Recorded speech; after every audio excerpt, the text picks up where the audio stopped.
Story की starting में हमें एक लड़की को दिखाया जाता है जो नींद से उठकर मुंह धोकर लड़कों को तरह रेडी हो रहा था और कह रहा था, मुझे हर दिन सुबह 6 बजे उठना पड़ता है और अब मैं बिना शीशे देखे ही इन लड़कों को तरह रेडी हो सकता हूँ।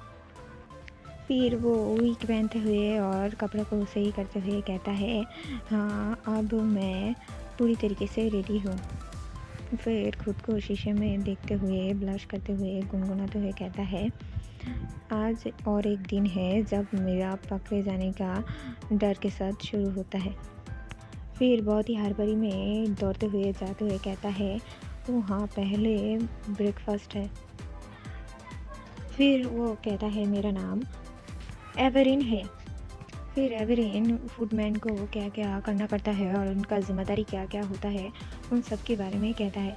उसके बाद हमें एक महल को दिखाया जाता है।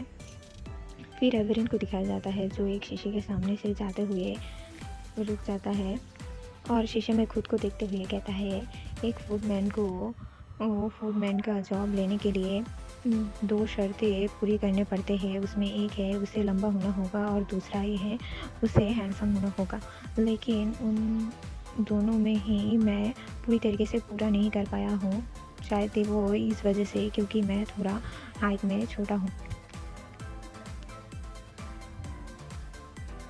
फिर वो थोड़ा सैड होते हुए कहता है, अगर इंसान को पता होता कि मैं एक लड़की हूँ तो वो लोग मुझे छोटा हाइट में छोटा नहीं कहता। और मैं खूबसूरत हूँ ऐसा भी नहीं, लेकिन अगर मेरा बाल ज़्यादा बड़ा होता तो शायद मैं इतना खूबसूरत भी नहीं दिखता।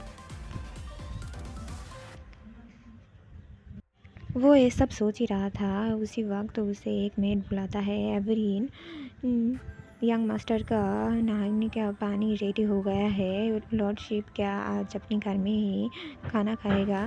ये जाकर पूछ कर आओ। ये सुन के एवरीन एक जार को ट्रे में लेते हुए कहता है, ठीक है मैं जाके उनसे बात पूछ कर आती हूँ।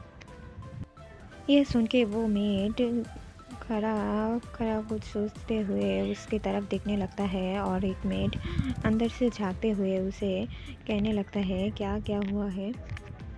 फिर हमें उसे ट्रे लेकर जाते हुए देखते हैं जहाँ पर वो मनी मन कहता है, लोग सोचते हैं यंग मास्टर मुझे अपना बटलर बनाना चाहता है या फिर फ्यूचर में मुझे उसका बटलर घोषित करेगा। लेकिन असलियत में यंग मास्टर सिर्फ मुझे तंग करना चाहता है, मुझे तकलीफ़ देना चाहता है, इसलिए वो अपने पास मुझे रखता है। फिर नेक्स्ट सीन में हम देख पाते हैं एवरीन एक गेट के सामने नॉक करते हुए कहता है, यंगेस्ट। फिर कहता है, आई मीन यंग मास्टर ये मॉर्निंग हो गया है। फिर चुप होकर मनी मन सोचने लगता है, मैं जानता हूँ वो अभी तक सो रहा होगा। ये कह के वो रूम के अंदर जाके पर्दे हटाने लगता है और फिर हमें हमारा मेन लीड को दिखाया जाता है जो सो रहा था।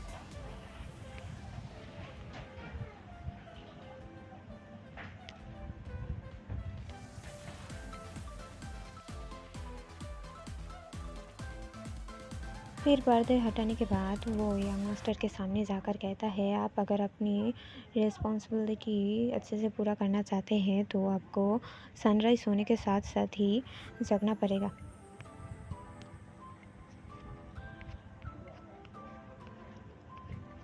फिर वो साइलेंटली उसके तरफ देखने लगता है क्योंकि ये सब सोने के बाद भी यंग मास्टर नींद से नहीं जागा होता है। फिर वो यंग मास्टर की कान के पास जाकर कहता है, यंग मास्टर अगर आप अभी नहीं उठे तो मैं एक स्टोरी कहना शुरू कर दूँगी जो मेरे मदर ने मुझे कहा था आप जब छोटे थे उस बारे में। ये सब सुनने के बाद भी वो नहीं उठता बल्कि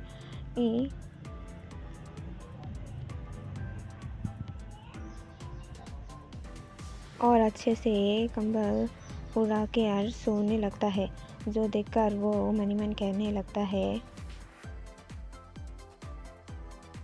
वो उठने नहीं वाला है, उसने मेरे पास और कोई चॉइस नहीं रखा है। ये कह के वो हमारा मेन लीड के पास जाने लगता है धीरे धीरे। फिर वो उसके कान के पास आकर बहुत ही सुरीली आवाज़ में कहता है, मास्टर। फिर हमें ज़ोर से एक चीख सुनाया जाता है, जो सुनकर मेड कहने लगता है, क्या ये यंग मास्टर का चीख था? जो सुनकर और एक मेड कहता है, हो सकता है, क्योंकि ये एवरेन का काम हो सकता है। उसके बाद नेक्स्ट सीन में हम देख पाते हैं यंग मास्टर उठ के ब्लश करते हुए कहता है, तुम।